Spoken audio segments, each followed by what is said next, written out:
Hello there, people of the internet. Welcome to another episode of Political Headache. My name is Agiolo, and I'm in studio today with...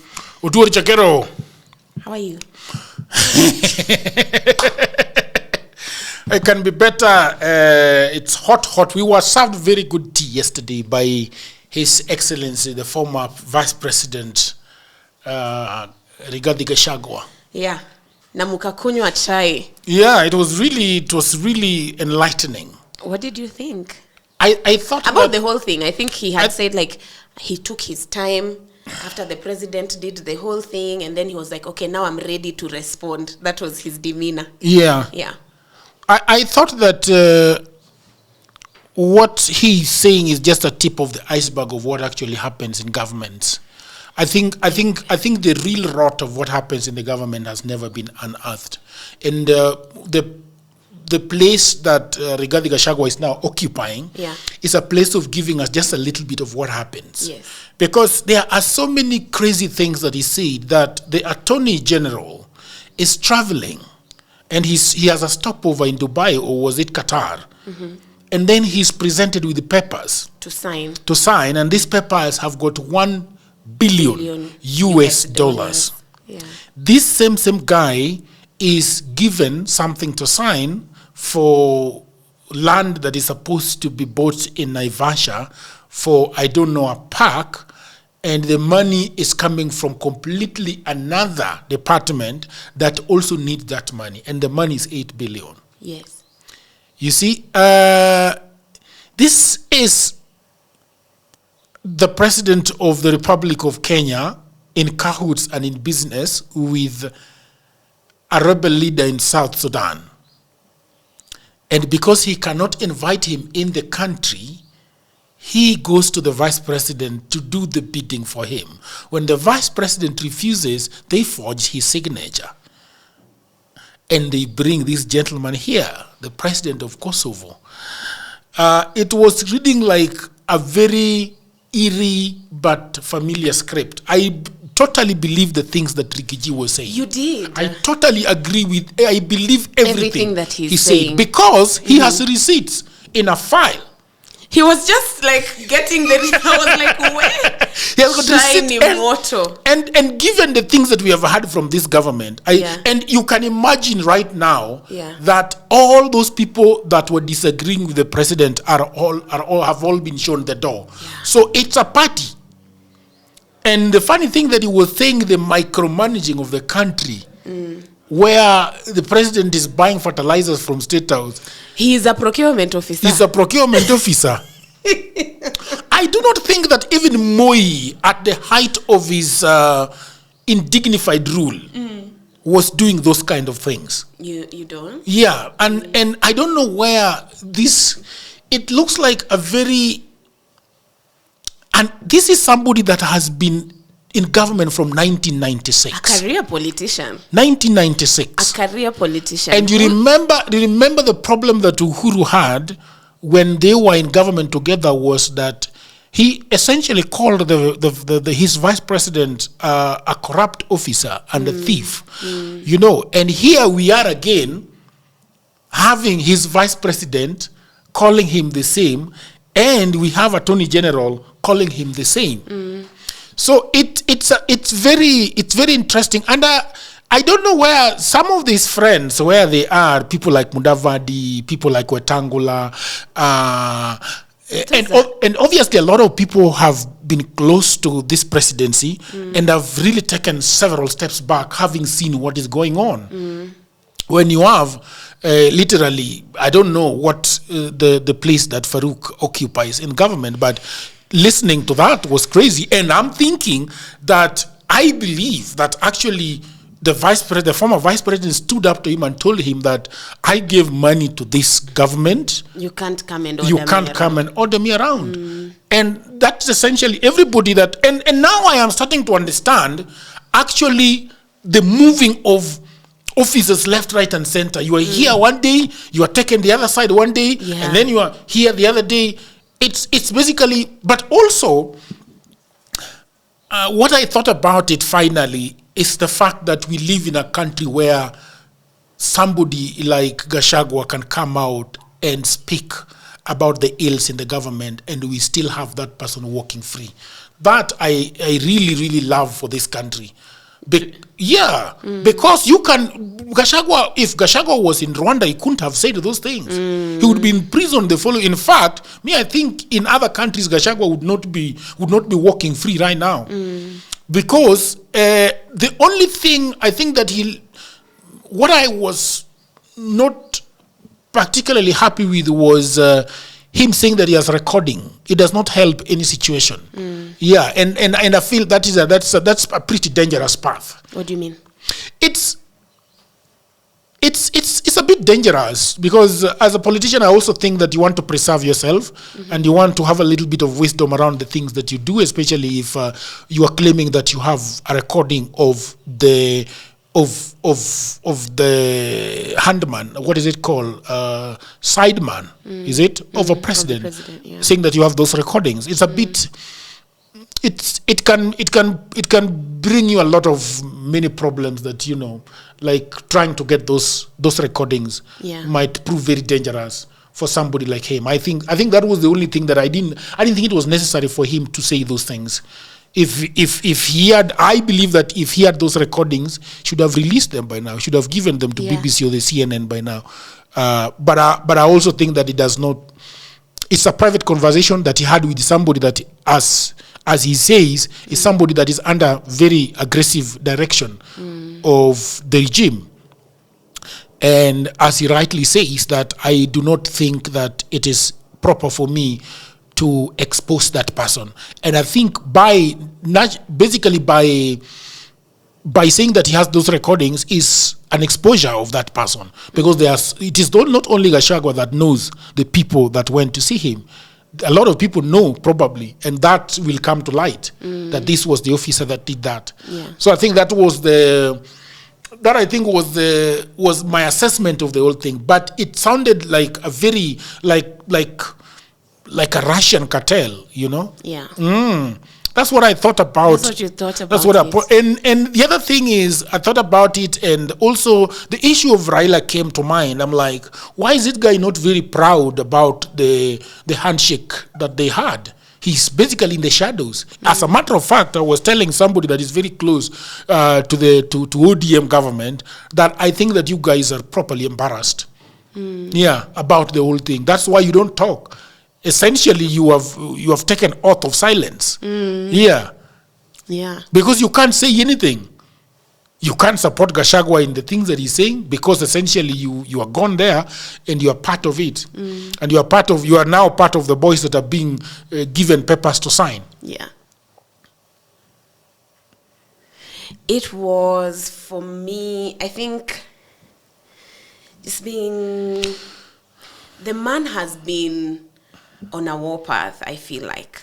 He was speaking to me like somebody who is coming for the government. And he also hinted at national leadership. He hinted at running for office in 2027 in very, soft ways. But I was like, this man wants to run.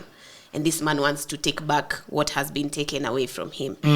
But part of it for me was reading as very pretentious. You know why? You were in that government. You were in that government for how long? 2 years? 2 years, yes. 2 years. And all these ills, like now you're saying, I'm a Christian, I'm a father, I'm a whatever. When we were being shot on the streets, he spoke against it. But I feel like, because he is talking about it as a matter of principle, like we don't do this. And it got me thinking, like, it got me back to the train. I've asked you this question before, like, is this role of vice president decorative?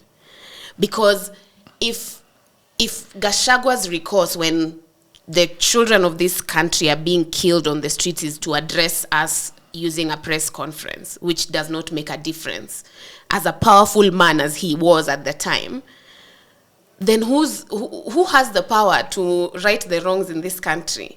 If a vice president can speak against something and nothing happens, and people are still being abducted on the streets, and people are still being shot, And even him, he's saying, the people who attacked me have never been arrested. The people who have attacked me nothing has ever happened to them. They are just there. So it just makes it, there's a helplessness in that. If even the powerful amongst us have no power to protect the people of this country, then what are we doing? Like, is the vice presidency just a holding place for in case anything happens to the president? Or do they have an actual role that can help the people of this country when it's needed and necessary? That was the big question for me. Because if you're crying foul, and you have been crying foul for so long, they came after you, and it feels like it was a battle of two horses, and you became the weaker horse, and now you've gone home. Part of it feels a bit salty, like mbona mmenitoa. Part of it for me was reading like, umekasirika too because your friends have removed you from the playing field. Obviously, I think that, to be fair to Rigathi, that's very human to be bitter about being removed. Even the other day, I was speaking to somebody, a friend of mine, that had formed a business together, and that business had taken off really, really good. And then she was kicked out of the business. Yeah. Obviously, as a human being, you'd feel embittered in a way. And I think that Rigathi, as a human being, would not feel nice that something that he fought for, and to give it to him, he really, really fought for it. He was actually the dog that was unleashed to go and call Uhuru all sorts of names, and to call Raila all sorts of names. He was a big dog for UDA. Yeah. And you could say that he just did as much as Ruto did to get this government. And now that and he alluded to it severally, like that he did a lot. Yeah. Not just financially, mobilized people, mobilized them. So I do not think that for him to feel bitter is something that is wrong. No, it's not wrong for him to feel bitter. Like, that's fine because you've been done dirty. Yeah. But for me, it's always the disingenuousness of you sit in a position of power, and there's all these shady deals that are being done. There's all these gangster mob-like things that are being done on the taxpayer money. You do not come out strongly. But he said that he came out strongly. Did he though? I think you are confusing two things. It was like he was trying to balance. Because I think that I think Kenyans sometimes get this wrong, in my opinion. That for you to come out and speak against ill, then you must go to the press. I think, but that's what they do all the time. No, I think that is not the correct way of judging someone. If we are having a problem with you at political headache, and we are doing something wrong, the first step you do is to come and approach me and tell me that, look, this is not good, and I don't think I agree with this. That right? Is true. Yes. That is true. Yes. Just a minute. And then he spoke about several issues that he raised with the president. Yes. He spoke and I think it was not wise at that time for him to come to the press and say that, look, these guys are trying to bring an M23 person or a South Sudanese rebel into the country at that time when he was still the vice president. Yeah. He has to fight from within. Yes. And that is what he says, whether wrong or right, but that's what exactly... Whether true or false. Yes, that is what he said he was doing. Yeah. And he talked about Justin Muturi when Justin Muturi was out flying into the country, and he was given something to sign, which is $1 billion. And Justin Muturi refused to sign them. So he was fighting from within. So this is my thing with this thing. So if things didn't go as rough as they went, with him being ousted and him being impeached and him saying that Ruto was leading the charge on that, would we be hearing about all these things that happened? What would have happened? Like, if he was not a man given to the fight, if he was a man who chooses the path of peace, and he says, Sawa, the bigger horse has fought me, I'm a wealthy man, I don't need the money, I'm not in this thing for money, let me go live a quiet life in Wamunyoro. Would we have had anything about this? No. And is that not a problem?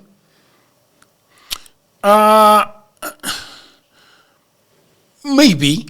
I think it is. Maybe. Yes, and so maybe I hear him But now he has spoken. Well, now he has spoken. Now that he has come out, he has spoken, and that is he's tried speaking from within, and he was pushed out, and now he's speaking, and he has been speaking from day one. Yeah.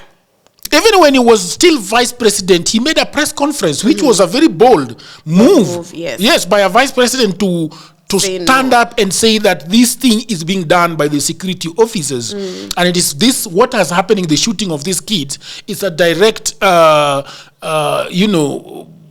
is it called, lackluster kind of operation from NIS, I think. Yeah. He said those things. Yeah. And I think that when people when we were having elections of 2022, Rigathi Gachagua was very loose-mouthed. Right? And he said some very horrible things. He did. Yeah. And nobody's going to forget those things. And that is why a lot of people a large part of this country is not sympathizing with him because of the things he said. But also not trusting him. He doesn't, to me, like, yes, I think there's some merit to what he did last night and the things that he said. But as well, it sounds to me like it's still part of a scheme. What is he wanting to get out of this? Like, he is wanting to get something out of this. And or not? I think he is. What? I think he is. I think he's angling to put himself in a race. And become a president? Maybe. Or a governor? Maybe a governor.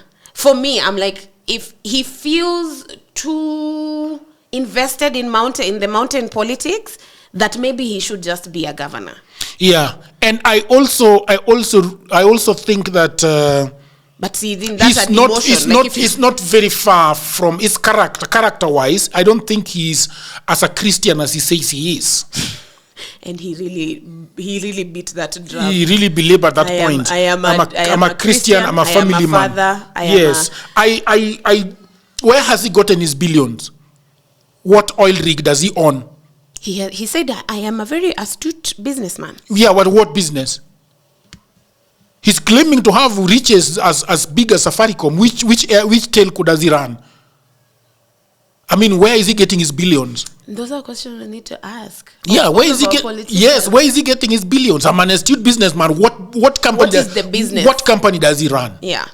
What company does Rigathi run that people know that this is a company that is bringing millions and millions every month? What is it? Yeah, and that's a good point that we always need to ask those questions. You remember he said something about like him being offered 10 billion? Yeah. That whole thing that he was being accused of, and he was like, I'm a rich man. That's not the kind of money that I want. I have no use for 8 billion. I have no use for. And it's always the question of like, what does it take for an actual business to even have profits to the tune of billions? Yes. It takes a lot. Yeah. Safaricom posts a lot of billions, yeah? Yes. But you can see Safaricom is basically controlling the financial system of this country. And it is in the whole country. Yeah. Na yeye sasa hii biashara yenye anafanya inaleta. Mtu mmoja. Yes, ni gani? Who are your employees? Yeah. Who is working for you? Anauza spare parts. Zagari.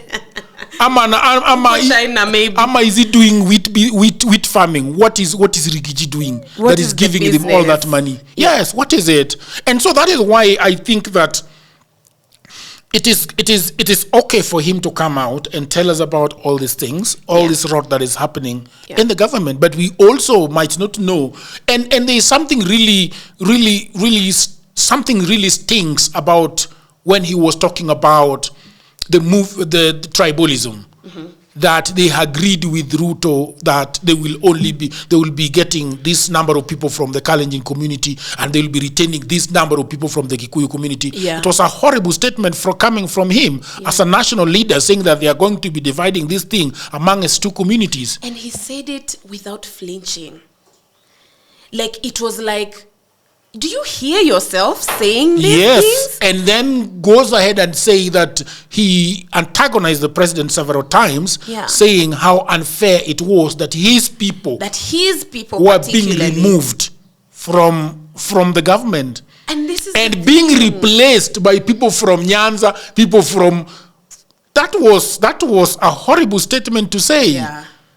So It is very conflicting. His whole thing is really, really conflicting. And I think it's the problem with our politics, right?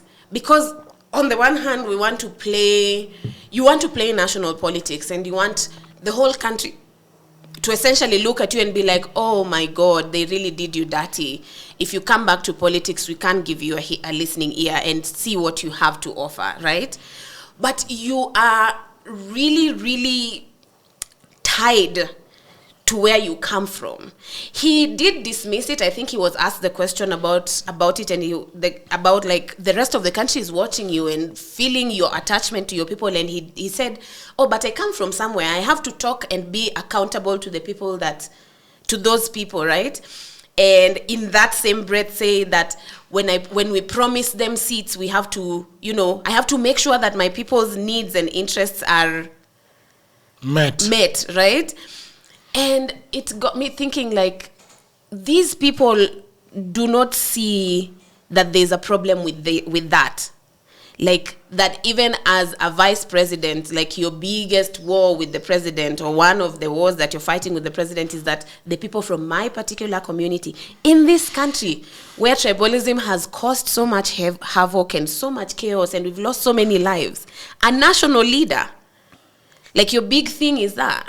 I sort of really love the way he loves his people. I sort of really like it, by the way. I sort of really, really enjoy listening to him, having so much love for his people. Yeah. I don't know whether that love goes with actions, other than giving political posts. I don't know how far that love goes. But let me ask you a question. Yes. When someone is elected, this is a question, we've tried to talk about this on this podcast before. When someone from your community is elected, are you hoping that part of what they're going to do is make sure that people from your community are in seats of power? I wouldn't see it like that. I think the best way, the way I see it, is a representative of where you come from.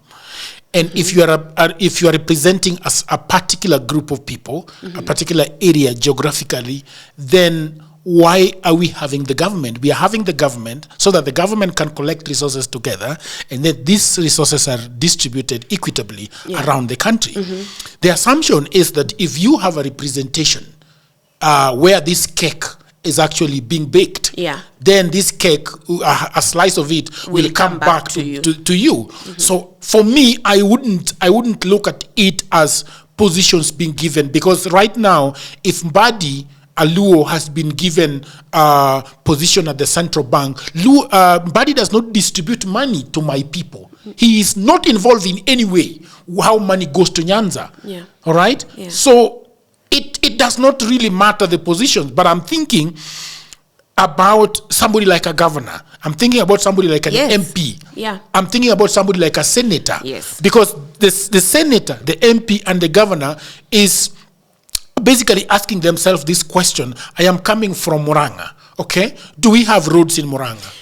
Do we have electricity in Murang'a? Do we have running water in Murang'a? Do we have health facilities in Murang'a? And so this money that has been collected at the national level, when this cake is being cut, I'm making sure that is this cake being sent back to my people. And so you answer the question. That is already taken care of. Rigathi does not need to fight for his community to be in seats of power, because by the way that the government is designed, already there'll be representatives from your place. There will be in the county government, and there will be in the House, in Parliament, and there will be in Senate. So what is this thing that we're like, I need 5 seats for my people, I need 10, or I need 50? You see, and especially when we are talking about two tribes, or 3 or 4, how many were mentioned in a country where there's 47 tribes? So the rest. I think that we are trying to have this conversation from a very late stage.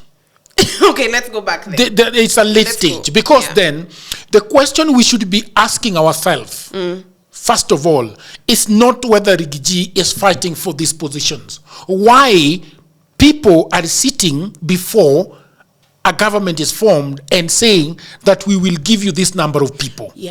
Yes. That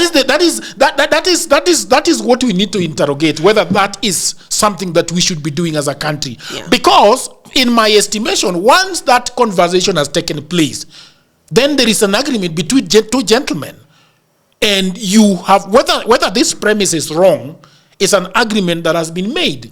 And remember, so trying to correct it up on the problem is it started wrong. It started wrong. So I think that is where we should go, because you remember, they agree, Ruto and Rigathi agree that we are not going to retain this hour to Uhuru wakwende kabisa. Watu wa Uhuru na mashida zao zote, they go. And you know when he's saying the watu wa Uhuru, nani ya watu ya Uhuru na Ruto?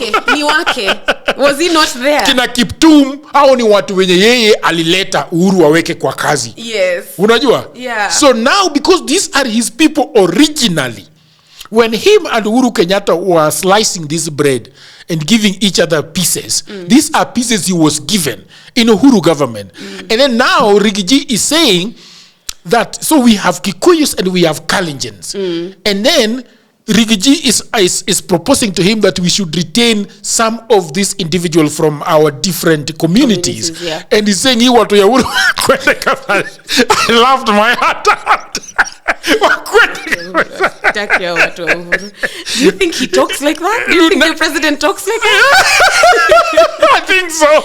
It's quite, the brain, I think the brain functions in a very funny way. The brain can function, can record some things. Yeah. Because he just said, wakwende kabisa. He's probably saying this verbatim. Yeah, he could be saying this verbatim. Because apparently they're having so many phone calls. Yeah. These guys, they are having, like, I don't know how they get each other. They've got these phones or what? How are they calling each other? On the phone, yeah. Which phone? They don't have phones? I have seen him scrolling on there is a time he was scrolling on women. There's a time his screen was captured him scrolling some booties. Really? Even when they were looking at the Burj Khalifa, you go in Dubai, they were having phones. Yeah. So, but also I think it is a very reckless thing to do, to be calling each other in lines that are not private and secure. They're just calling each other like besties. Yeah. Because otherwise, how would they be calling each other from Ama? I don't know how it works, but I because something that also piqued my interest, by the way, that they are safe houses. Yeah. He said they went to a safe house, uko karibu na State House. Hey. Yeah. But they are safe houses. I don't know for whatever they do in those safe houses, where they make deals or something like that. The government is it has so many facets. Yes. So many. So anyway, before we lose ourselves, I think that the whole thing is starting wrong. Yeah. And this is what even your grandfather has been doing, Raila Odinga. Yeah. He has been fronting names, claiming that those are representatives of my people. Yeah. And that is what we were fighting with the Kasumwil here. He was busy talking about how qualified they are, but they are his people. Yeah. So that's the politics. I think that I don't know whether it happens in other countries, by the way. Because I'll give you this number of seats. I don't know, because even in America, once they have won the election, there is a grace, there is a period before the inauguration where they get the people that they need to get. Yeah. And I think and following a little bit of that process, they look at somebody's like history. For example, this one that is in trouble is RFK Jr. RFK Jr., the son of Robert Kennedy. He's part of that Kennedy family. The one that is in government with the vaccines and stuff. Yes. He's now in the Make America Healthy Again campaign. And he's the cabinet secretary, I think, is the secretary for health, I think. But like, he has been on that train since before he was in any position. He has used his money to put up a web. Like, he has been working towards health in America, even outside of the government. So when you bring someone like that into the government to lead health and make America healthy again, it makes sense. Like, even for people who disagree with him, it's like, yeah, but this guy has been really on the front lines for this thing. But it feels like we are always getting people out of the blues. Like, you now, where have you come from? And then one day you're in defense, tomorrow health, tomorrow financial services, tomorrow trade. Like, kwani these people, they are multifaceted. How much knowledge do they have? They don't know anything. So that's why they can just be shifted around. You can just do anything. And in any case, Rigathi said that they are just flower girls. They don't make any decisions. They don't make any decision. Huh? Do you think it is sexist to say that they are flower girls? No. I saw that post and I really, really loved it. It was so funny to me. I was like, we are so sensitive. We are sensitive about everything. What are you talking about? I didn't see that. What? No, so when who are these two people who are called flower girls by the Standard? The Standard wrote a headline and said something about two men being flower girls, being Ruto's flower girls. There are many flower girls. And so there was a whole conversation about... I don't think they understand where it comes from. Where what comes from? The flower girls thing. The flower girls things come from the basketball game. Mm-hmm. Where the women come with flowers and they're not involved in anything. They are just there to appease the crowd, for the women don't want the bad people to be called flower girls. Flower girls. No, it is a figure of speech. It is a figure of speech, but we are living in such heightened emotions. Yeah, both politically and socially. Rigathi did not read it. He had to repeat it several times. He said those were still flower girls. No, because I don't think there's an issue with it, but it was a big debate. Honestly, no. They are flower girls. They are flower girls. Yeah, and there is nothing wrong with being a flower girl. The figurative idea, meaning around it, is that you are not the referee, you are not a player, you are not controlling the lights in the stadium, you are not controlling anything. Like, you just come to sing. You entertain. You're a source of entertainment. Yes. So essentially, we are saying the match can go on without you. So we are saying there's a lot of flower girls in the government. I think, even, or at least that's what. And I wouldn't say that it is just in Ruto's government. There are so many flower girls in different. And I wonder, like, there's so many, our government, like, coming back to this gender thing, there are so many men in our government. Na tunasemanga, wanaume, they can stand up to each other. Mm-hmm. So when you're given a flower girl role, yeah, why do we not see more people like Gachagua who are just like, no, you can't treat me like this? I think people like Gachagua are very few because spineless. Yeah, because essentially when you become a CS, you're earning money for free. So there's nothing you're doing. And why should I bother? I'm not a nationalist. Somebody told you that those CSs are nationalists? They're not nationalists. No, they are not. They are surviving. They are taking. And I think it is fair to say that something that Rigathi Gachagua said yesterday that for me was like it was a chilly thing to say. Yeah. The whole idea of transactions. When he was asked about the crowd that Ruto was able to pull during his development tour of the mountain. Yeah. Which he, by the way, said is not a development tour, it's a political tour. And he said that, us people of the mountain, we are businessmen. It's like when you're running a shop, you don't care who gives you money. You don't care who your customer is as long as they're giving you money.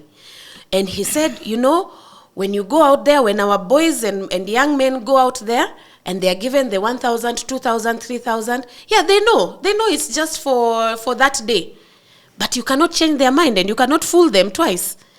And, there's always these things that our politicians talk about, and for me that was one of the big things about that conversation, that our politics is about transactions, that we are being traded in this market, but then nothing. So he's like, oh, so you give me money here, but then I go and do the opposite of what you think I'm going to do, or like that doesn't buy my loyalty or anything. I think that's what he was trying to say, like you can't buy the loyalty of the people of the mountain. But the fact that he said it without flinching, that, it feels like that's just the norm. Like every time we want to go to a campaign, we put aside some thousands to give people, and we keep doing that. And we keep giving people money. Every time there's a rally, people are given money, in exchange for what? What is being bought at that point? When a politician comes and gives 200, 1,500 to as many people as are around, what is being bought? Something that is very interesting and even more worrying about that statement is how disingenuous it was from him. Because if you look at that statement, you are talking about just one part of it. Yeah. But there were actually two very chilling parts of that statement. Number one is that he said that if somebody goes to my people, they can take the money, they can take the 8,000, and they can take all that money and go back and not vote for him. Yeah. But there is also another part of what that money has been used for. Remember, people have been attacking him in churches. Yeah. And why? Because they are being given the same money. So some people are being given money to come and shout at a rally. Some are given money to heckle and to attack people. He is for taking money to cheer. But now, he's not for taking money to attack.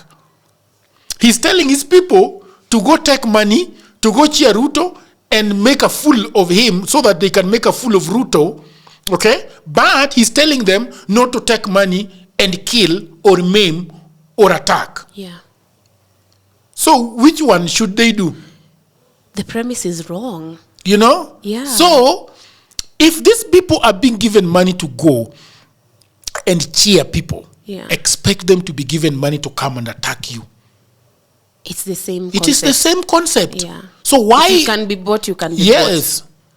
So it stinks. It does not make sense that people are going to take... And it is dangerous, because the reason why it is dangerous is that why is Ruto giving money to these people to come to these things? Yeah. For me, I think it points to a very dangerous path, when now we are looking at votes. Somebody might decide to take votes that were not for him and say, but you saw the crowds. People loved me there. Why are you saying that I did not get 300,000? Why are you saying that I did not get 1 million from there? Yeah. And yet I had crowds. Did you not see the crowds that came? Yeah. So the first question that I think people are asking is, why are they being paid to come? Why are we transacting? Yeah. Why are there transactions? So Gachagua cannot have his cake and eat it. And that's the thing. And I think when we Kenyans, when we hear that, we think it's just something that is political. It's not. It affects every facet of our lives. Because look at how now parents are relating with their children. I've taken you to school so that you can then come and take care of me. Look at how men and women are relating with each other. You think that the politics that we play in this country does not impact the rest of our lives? Like we can just take money here, and money can be the most important thing in one facet of our lives, and then we become completely different people on this other side? Like the politics of our country is very, very formative in who we become as a people. And the things we accept and the things we do not flinch about, the fact that politicians come and buy our presence and buy our presence. You are making it look so creepy. It is. To buy our presence. Yes, there's a and I think that's the thing. Like, something is being bought. You can't see it. It's not something that it's not a transaction. It's not a trade. You're not giving me money for me to give you something in exchange. It's not physical like that, but they are stealing they are sucking your soul dry, honestly. Because that is how you're going to relate with everybody else going forward. Gachagua said something very interesting on the same note that they told their people to go and pick whatever they can pick. Did they tell them? That's what he said. But how did they tell them? On a radio show? I don't know. He always keeps saying that there is a way the mountain speaks. He said there's a way. He knows how to communicate. Are they magicians or what? How do people from the mountain speak? I don't know. Because he seems to be saying things that are not even Christian. He's saying he's a Christian. That there are ways they speak. It gives Mau Mau vibes of people speaking with the water, speaking with the leaves, speaking with what. It just very. Was it that? Did it give you those vibes? Yeah. No, for me, it just sounded like he's saying he has a grip on the mountain that cannot be taken away from him. So for me, what I was visualizing in my head when he said there's a way I know how to talk to the mountain is that he has a network of people that can get word out, that can mobilize, that can move the masses on his behalf. That's just what I felt about it. About that particular point. But we also did not finish the idea of loving your people, because I think that some people have gotten it a bit wrong. I think that Gachagua shouldn't be demonized for loving his people. No, I don't think that's what anybody is doing. Because nobody. The first question I want to ask is: does he really love the Kikuyus the way he he appears to? Does he really love them that way? And how do we measure the love for your people? Yeah. Because the way I am now seeing the love for his people is basically getting positions for them. And moving that further, how do we measure? And also, what's the price you're willing to pay for that love? I don't think that he loves his people. What do you think? I think he's using them. And I hope I wish that he truly loved them. Yeah. So that he can tell them the truth, that you cannot take money to appear in a rally where you have no business being at. Yeah. Go to the rally if you're interested in hearing what the president wants to say. But essentially asking your people to be a mass of conmen and fraudsters. That we are going to come to your rally, we are going to pretend that we love you, but we don't. And saying that the whole community has agreed that this is how they are going to be dealing. Yeah. That's not okay. That's not okay. But still, I would love him to love his people. It would be great. I think I would love him to, because coming as a Luo, there is no leader that has loved us like that. There's no leader that has loved us like that, has fought for us like that. Is there a leader within the country or outside who you feel exemplifies love for people? Yeah, there were a couple. There was a guy who died the other day in Kibra, the Kenokoth. Yeah. He had a profound love for those people. And he was walking those streets every evening and talking to them and giving them what they needed. Yeah. There is Rarieda MP, Mr. Tuju, that loved the people of Rarieda. We know them. There is Ojuang Kombudo that loved the people of Nyakach and wanted, and at the height of Moi's regime, when Moi was really, really, really not in love with Nyanza, he went and asked Moi that there is no way we are going to suffer on behalf of other people. And I think he was referring to Oginga Odinga. And he said, I need water for the people of Nyakach. Yeah. And for that love of the people, he got water, and Moi directed the minister of water to go and bring water from Uko. And so you can see an outcome. Yeah. You can see a positive outcome on an impact on the people. Yes. So what is the impact of Mr. Gachagua? There is none. Because if you are saying that you love these people this much, do we know a health center that has been erected by Gachagua in the mountain? Do we know a school that he has built? I am not sure whether he has done those things. Is there a stadium? Is there a hall that he has done with all his billions? But when he was politically dealing, he was handing over billions to a man from Rift Valley. So now he's crying foul because with that money, he didn't even need to be in government to help the people of the mountain. He didn't need to. You're right. Yeah, he didn't need to be in the government. He could, and even if you look at philanthropy in Africa, the philanthropy in Africa is being done by white people that probably have never even set foot in this country. Every NGO that is being run in this country, money is coming from white people. We have our people that have loads of money and are keeping them in their pocket. People like Gachagua are not building anything with the money they have collected from whichever business they are running. And this is the thing about politics, I think, and it's very weird. There's this businessman who died 2 years ago, 1 year, I don't remember his name. But one of the things that I read about him was all the schools he had built, all the children he was supporting, all the, he was a billionaire. He was a billionaire. I think they said he was a very simple man, but he was running what business? I don't remember, but he had an actual business, and he had an actual business. Well, who doesn't have an actual? Some people we don't know. Some people they trade air and they get billions, but some people have actual businesses where they trade goods, right? Yeah. But this person, the people who work for money, the people who know and value work and amass this amount of money, do better, do good than money that's gotten through air.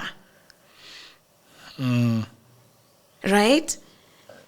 You remember that conversation with Ichung'wah when someone asked him about his shoes, his red bottom shoes, or even Murkomen and Murkomen's watch. And his watch and his tie. Talking about it like as if it's... So you are just... You don't think somebody like Murkomen shouldn't buy a watch worth 1 million? It's not even, I don't think the question, like, that's not even the right question to talk about, it's not the right, I don't think it's the right question to ask. For me, the thing that happened with that interview was, first of all, how proud he was about it, right? That, 900,000, 700,000 on a... That's nothing, that's nothing. That's what it felt like.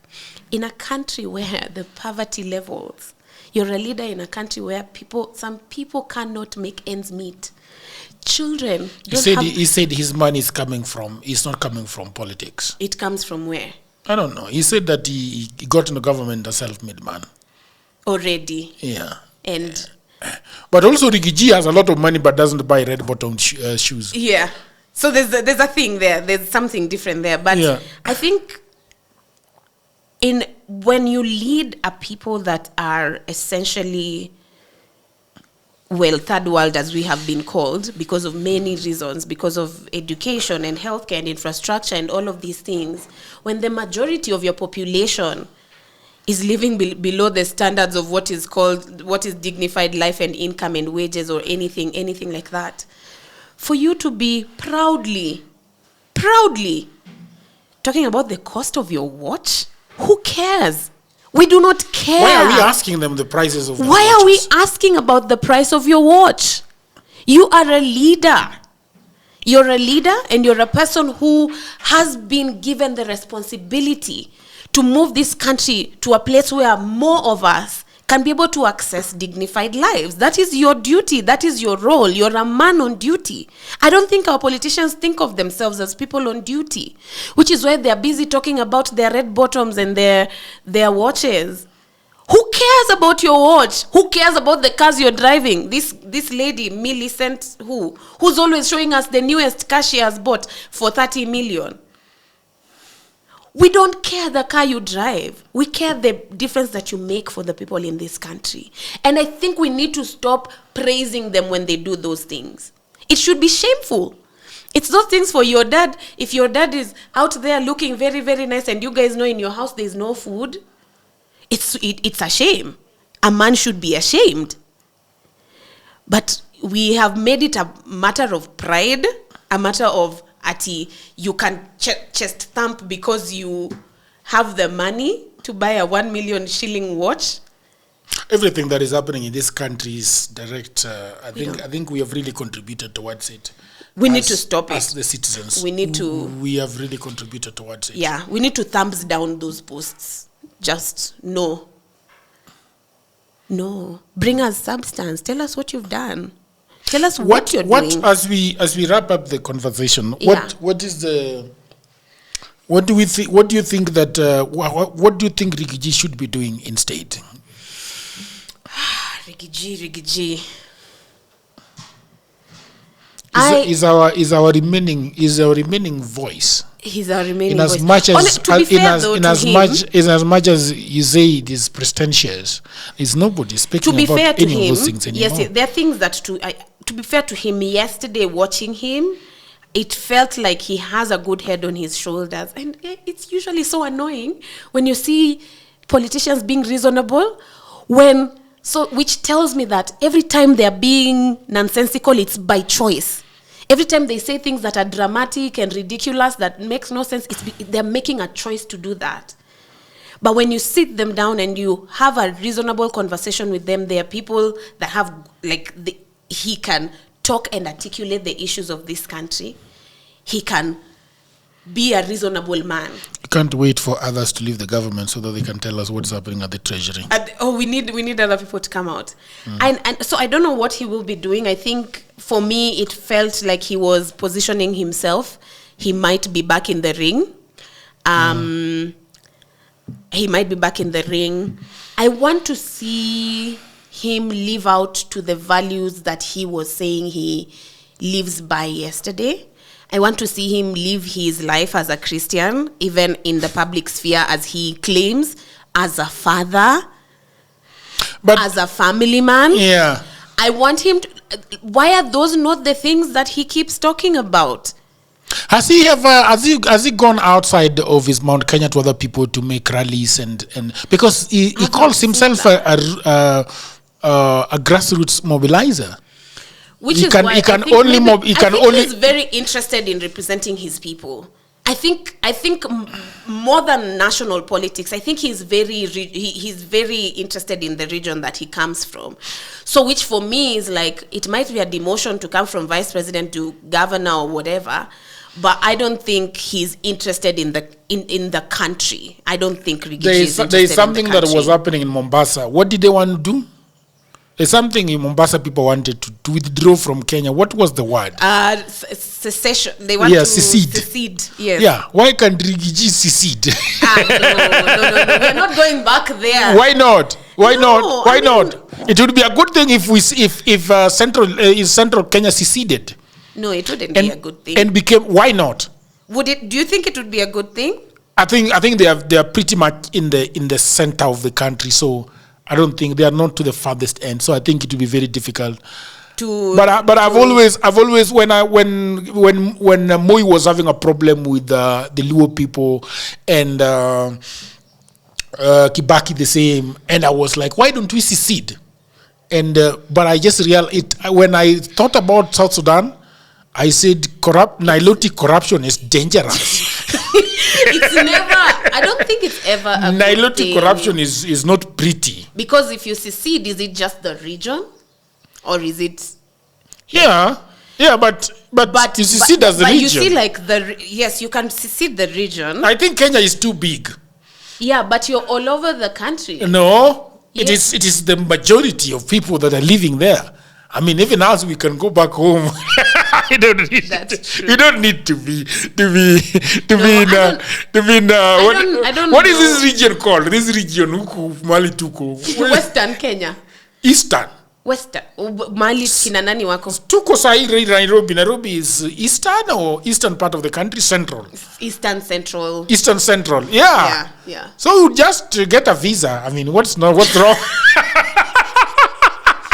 No. No. We are a country. You know, like we are not a country. Listen. Hey, come on. We are not a country. Kenya would not be. Hey, we are not a country. Kenya without Without who? Without who? Without all the elements that make Kenya Kenya. If you go to Europe, there are very small countries in Europe that you don't even know about, like Estonia, Lithuania. They are small, nice countries with no problems. Yes. They seceded from that crazy thing. From the drama of the USSR. What was it? Yeah. Yeah. They are now very nice, happy people. You can imagine us, just being in that part of we have the lake to ourselves. We build great things there. Yeah. But the corruption of the Nilots, something else. Nilots, they are corrupt and they are dangerous. They beat you up. Yeah. Yeah. Is this why Sudan and South Sudan are like that? Exactly. Oh my goodness. Me, I'm always very afraid of Nilotic corruption. It's not good. It's not good. It's not good. South Sudan was basically given a country to run, and every country on the face of the earth was supporting them. Yeah. Right now, they are in the gutter. The president of the United States has revoked all their visas. They have got 5 vice presidents. All warmongers. Yeah. All living in Yuba. There are sporadic gunfires over there, like kids playing with barutis. Oh my God. like in Westland, there is war going on in Westland. Are you living here? Yeah. Like real war in Westland. Real war. That's what happens when people decide to secede. Yeah. Now you're perpetually at war. So now Josiah will be fighting against Joloka. Josiah will fight. Yeah. Well, at least, I don't know, man. Anyway. I think we are closing. Yeah. And there's something, we've touched on this, but Rigathi talked about Ruto's insatiable appetite for commercial ventures. Yeah. I believe him. I believe him on that as well. It is sort of like an addiction. It is. Yeah, it could be an addiction for him. He needs to go and see a therapist. Presidential therapy. Yeah. He loves business, right? He really loves business. Maybe that's where his passion is. He should just go and be a businessman. Yeah, he really loves business. And he likes building things, which I really admire from him. But at whose cost? Yeah. I saw him doing a whole lot of wheat farming. Yeah. Somewhere I put that post on my. And he said he's very passionate about farming. Who? Ruto. Yeah. And then somebody said, yeah, maybe you should pursue your passions because hapa kwa leadership hapa kwa leadership hapana. But I think it's an important thing that Rigathi mentions, that leadership has to have. For me, the concept is like, you cannot lead without soul. When everything is about returns, there's things that do not have returns. I think, why do we go out of our way? Why are so many people going out of their way to make sure children are fed? That's not a venture that you can get returns on. That's something you do because it's the right thing to do, and it's also what keeps us with souls. Taking care of children, taking care of the young of the country. But if someone decided to make that a profitable venture, it's tough. So that's the thing. I think we need to start, and even in our psyches as Kenyans, we need to tap into the part of us that is not always looking for return. Not everything is about getting a return. Yes, we are living in tough economic times, and there's so many things that are going wrong with businesses in this country. So many people are leaving. The business environment is not great. But even in those times and in those days, there's such a need to remain and fight for your soul, for you to remain to be a person. Otherwise, that is what is being traded in the market. And then parents will start eating their young. Men will start killing their wives. It trickles down to the way we live with each other. So we need to be very careful. We are treading on dangerous ground. That's all I will say. All right. Thank you very much, people of the internet. Thank you for joining us. It's been lovely talking to you today. We will see you guys in the next episode. Thank you very much, and bye for now.